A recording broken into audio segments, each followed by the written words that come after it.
ബഹുമാനായിട്ടുള്ള ശ്രീ നിതിൻ ഗഡ്കരി ഇന്ന് ഈ പരിപാടിയിൽ സംബന്ധിക്കാനായി കാസർഗോഡ് എത്തും എന്ന് നേരത്തെ തീരുമാനിച്ചിരുന്നു. അതനുസരിച്ച് ഇന്ന് ഉച്ചയ്ക്ക് ഡൽഹിയിൽ നിന്ന് പ്രത്യേക വിമാനത്തിൽ യാത്ര തിരിച്ചിരുന്നു. ഏതാണ്ട് 10 നിമിഷം ഡൽഹി എയർപോർട്ടിൽ നിന്ന് യാത്ര തിരിച്ചതിന് ശേഷം വിമാനത്തിന്റെ ചില തകരാറുകളെ തുടർന്ന് അദ്ദേഹത്തിന്റെ വിമാനത്തിന് തിരിച്ചിറങ്ങേണ്ടി വന്നു. അദ്ദേഹത്തോടൊപ്പം വരാൻ ഉദ്ദേശിച്ചിരുന്നത് കൊണ്ട് എനിക്കും അവിടെ എത്തിച്ചേരാൻ സാധിച്ചില്ല. ഏതായാലും വീഡിയോ കോൺഫറൻസിലൂടെ ശ്രീ നിതിൻ ഗഡ്കരിജി ഈ പരിപാടി ഔപചാരികമായിട്ട് അല്പസമയത്തിനകം ഉദ്ഘാടനം ചെയ്യുന്നു. കേരളത്തിന്റെ മുഖം മാറ്റുന്ന 3 ദേശീയപാതകൾ രാജ്യത്തിന് സമർപ്പിക്കുകയും ഭാവി കേരളത്തിന്റെ വികസന പാതകളാകാൻ പോകുന്ന 9 പദ്ധതികളുടെ തറക്കല്ലിടലിനും സാക്ഷ്യം വഹിക്കുന്നത് ഏറെ അഭിമാനകരമാണ്. കേരളത്തിന്റെ വികസന കുതിപ്പിന് അടിത്തറയാകുന്ന പദ്ധതികൾ പൂർത്തിയാക്കാൻ എല്ലാ പിന്തുണയുമായി ഒപ്പം നിന്ന ഭാരതത്തിന്റെ ആരാധ്യനായ പ്രധാനമന്ത്രി ശ്രീ നരേന്ദ്രമോദിജിക്കും ഓരോ ഘട്ടത്തിലും ഇതിന് നേരിട്ട് മേൽനോട്ടം വഹിച്ച ബഹുമാനായിട്ടുള്ള കേന്ദ്ര ഉപരിതല ഗതാഗത മന്ത്രി ശ്രീ നിതിൻ ഗഡ്കരിജിക്കും നന്ദി രേഖപ്പെടുത്താൻ ഞാൻ ഈ അവസരത്തിൽ ആഗ്രഹിക്കുകയാണ്. നമുക്കറിയാം, സുതാര്യമായിട്ടുള്ള ഭരണം, ജനക്ഷേമ പദ്ധതികൾ, അടിസ്ഥാന സൗകര്യ വികസനം, നിക്ഷേപ സൗഹൃദ അന്തരീക്ഷം, അങ്ങനെയുള്ള നിരവധി മേഖലകളിൽ കഴിഞ്ഞ 10 വർഷം ശ്രദ്ധേയമായ പരിവർത്തനങ്ങൾക്ക് രാജ്യം സാക്ഷ്യം വഹിച്ചിരിക്കുകയാണ്. പ്രധാനമന്ത്രി നരേന്ദ്രമോദിജി ആവർത്തിച്ചു വ്യക്തമാക്കിയിട്ടുള്ളതുപോലെ ഒരു രാജ്യം അഭിവൃദ്ധിപ്പെടാൻ അടിസ്ഥാന സൗകര്യ വികസനം അത്യന്താപേക്ഷിതമാണ് എന്ന കാഴ്ചപ്പാടിൽ അധിഷ്ഠിതമാണ് കേന്ദ്ര സർക്കാരിന്റെ നയരൂപീകരണം. പതിറ്റാണ്ടുകളായിട്ട് മുടങ്ങിക്കിടന്ന അടിസ്ഥാന സൗകര്യ വികസന പദ്ധതികളുടെ പൂർത്തീകരണവും പുതിയവ ആരംഭിക്കുന്നതുമല്ല ഈ സർക്കാരിന്റെ വികസന സമീപനത്തിന്റെ ആണിക്കല്ല. 2021 പ്രഖ്യാപിച്ച PM ഗതിശക്തി ഏതാണ്ട് 100 ലക്ഷം കോടി രൂപയുടേതാണ്. വിവിധ മന്ത്രാലയങ്ങളുടെ ഏകോപനത്തോടെ നടപ്പിലാക്കുന്ന ഗതിശക്തി ലോകത്തിലെ തന്നെ ഏറ്റവും വലിയ അടിസ്ഥാന വികസന സൗകര്യ പദ്ധതിയാണ്. അതിലേറ്റവും പ്രധാനപ്പെട്ട ഒന്നായ രാജ്യത്തെ ദേശീയപാതകളുടെ ശേഷി വർദ്ധിപ്പിക്കാൻ കേന്ദ്ര സർക്കാർ കഴിഞ്ഞ 10 വർഷക്കാലത്തിനിടയിൽ നിരവധി നടപടികൾ കൈക്കൊണ്ടിട്ടുണ്ട്. കേരളത്തിലെ ദേശീയപാത വികസനത്തിന് ബഹുമാനനായിട്ടുള്ള ശ്രീ നിതിൻ ഗഡ്കരിജി നൽകുന്ന പ്രാധാന്യം രാഷ്ട്രീയമായി ഞങ്ങളോട്, കേന്ദ്ര സർക്കാരിനോട് യോജിക്കാത്തവരുടെ ഉൾപ്പെടെ അംഗീകാരം നേടിയിട്ടുണ്ട്, കയ്യടി നേടിയിട്ടുണ്ട്. കേരളത്തിൽ 2014 മുതൽ 2023 വരെ 64,615 കോടിയുടെ ദേശീയപാത പദ്ധതികൾക്കാണ് അംഗീകാരം നൽകിയിട്ടുള്ളത്. 2022 ഡിസംബർ വരെയുള്ള കണക്കനുസരിച്ച് 66 ദേശീയപാത പദ്ധതികൾ ഏതാണ്ട് 60,000 കോടിയുടെ ചെലവ് വരുന്ന പദ്ധതികൾ കേരളത്തിൽ നടന്നുകൊണ്ടിരിക്കുകയാണ്. ഇതിനു പുറമെ സെൻട്രൽ റോഡ് ഇൻഫ്രാസ്ട്രക്ചർ ഫണ്ട് പദ്ധതിയിലൂടെ ഏതാണ്ട് 404 കിലോമീറ്റർ സംസ്ഥാനത്തിന് അനുവദിച്ച കേന്ദ്ര സർക്കാർ 674 കോടി രൂപ ആ കാര്യത്തിൽ സംസ്ഥാനത്തിനായിട്ട് നൽകിയിട്ടുണ്ട്. ഇതെല്ലാം സൂചിപ്പിക്കുന്നത് കേരളത്തിന് ലഭിച്ചുകൊണ്ടിരിക്കുന്ന വളരെ മുന്തിയ പരിഗണനയാണ്.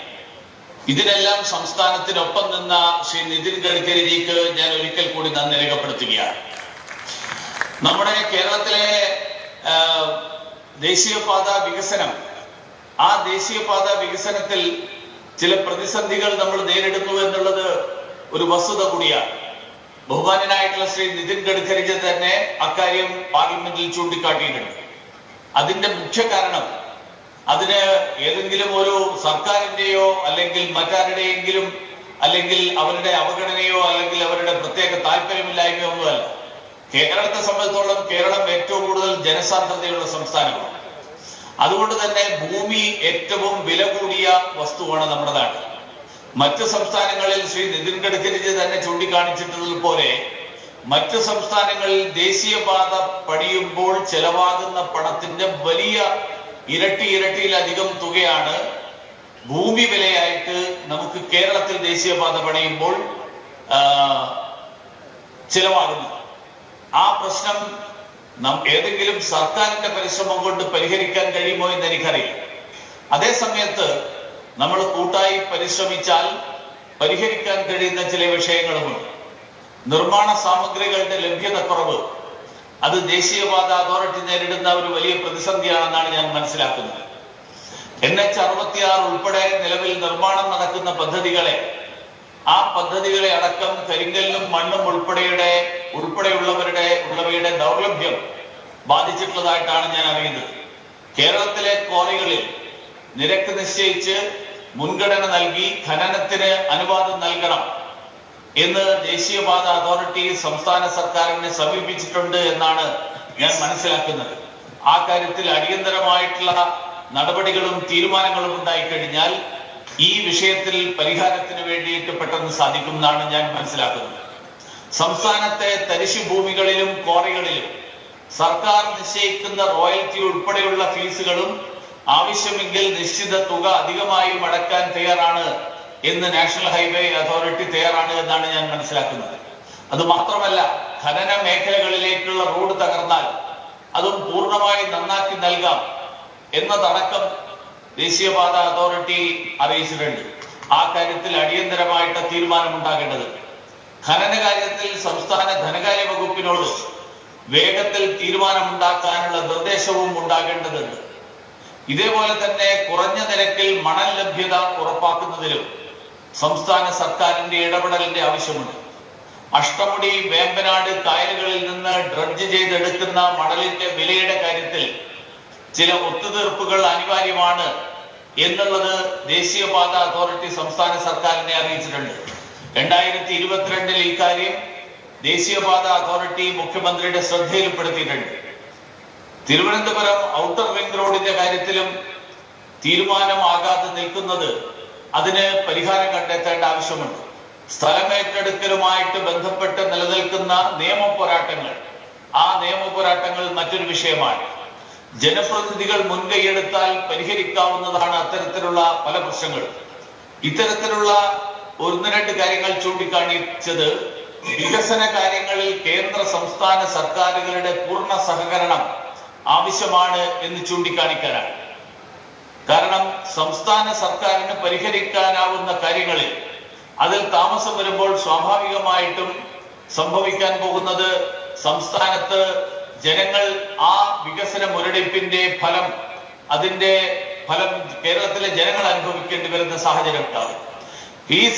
ഈ കാര്യത്തിൽ രാഷ്ട്രീയമായിട്ടുള്ള കാഴ്ചപ്പാട് കേന്ദ്ര സർക്കാരിന് ഇല്ല എന്നുള്ള കാര്യത്തിൽ പ്രധാനമന്ത്രി നരേന്ദ്രമോദിജി തന്നെ പലതവണ ചൂണ്ടിക്കാണിച്ചിട്ടുണ്ട്. ഒരു സംസ്ഥാനത്തിന്റെയും വികസനം തടസ്സപ്പെടുത്തുന്ന രാഷ്ട്രീയം, അങ്ങനെ ഒരു രാഷ്ട്രീയം നരേന്ദ്രമോദി സർക്കാരിനില്ല. സംസ്ഥാനങ്ങളുടെ വികസനമാണ് നാടിന്റെ വികസനത്തിന്. രാജ്യം മുഴുവൻ വികസിക്കണമെങ്കിൽ സംസ്ഥാനങ്ങൾ വികസിക്കണം എന്നുള്ള നിലപാടാണ് പ്രധാനമന്ത്രി എല്ലായ്പ്പോഴും എടുത്തിട്ടുള്ളത്. ഇവിടെ നാടിന് സമർപ്പിക്കപ്പെടുന്ന നീലേശ്വരം പള്ളിക്കര റെയിൽവേ മേൽപ്പാലം കാസർഗോഡിന്റെ 1.5 പതിറ്റാണ്ടിന്റെ സ്വപ്നമാണ്. ദേശീയപാതയിൽ മേൽപ്പാലം ഇല്ലാത്ത ഏക സ്ഥലം എന്ന ആ പരാതി ഇതോടെ ഇല്ലാതാവുകയാണ്. ദേശീയപാതയിൽ മുംബൈക്കും കന്യാകുമാരിക്കും ഇടയിലുള്ള അവസാനത്തെ റെയിൽവേ ഗേറ്റാണ് ഇതോടെ ഒഴിവാകുന്നത്. ഇതോടെ ആംബുലൻസുകൾക്ക് കടന്നു പോകുന്നതിനടക്കം റെയിൽവേ ക്രോസ് എന്ന വെല്ലുവിളി ഇനിയില്ല. കാസർഗോഡിന്റെ 1.5 പതിറ്റാണ്ടിന്റെ സ്വപ്നം, ആ സ്വപ്നം സാക്ഷാത്കരിക്കാൻ നരേന്ദ്രമോദി സർക്കാരിനായി എന്നതിൽ ഏറെ ചാരിതാർത്ഥ്യമുണ്ട്.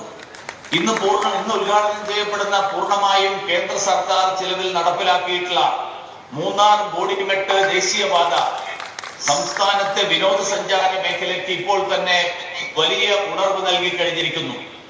അരിക്കൊമ്പൻ റോഡ് എന്ന സമൂഹ മാധ്യമങ്ങളിലൂടെ പ്രശസ്തമായ റോഡിന്റെ ചിത്രം ജനങ്ങൾക്ക് കാണിച്ചു കൊടുത്ത കേന്ദ്ര സർക്കാരിന്റെ വികസന നേട്ടം കേരളത്തോട് വിളിച്ചു പറഞ്ഞ പൊതുമരാമത്ത് മന്ത്രി ശ്രീ മുഹമ്മദ് റിയാസിനെ പ്രത്യേകം അഭിനന്ദിക്കുന്നു.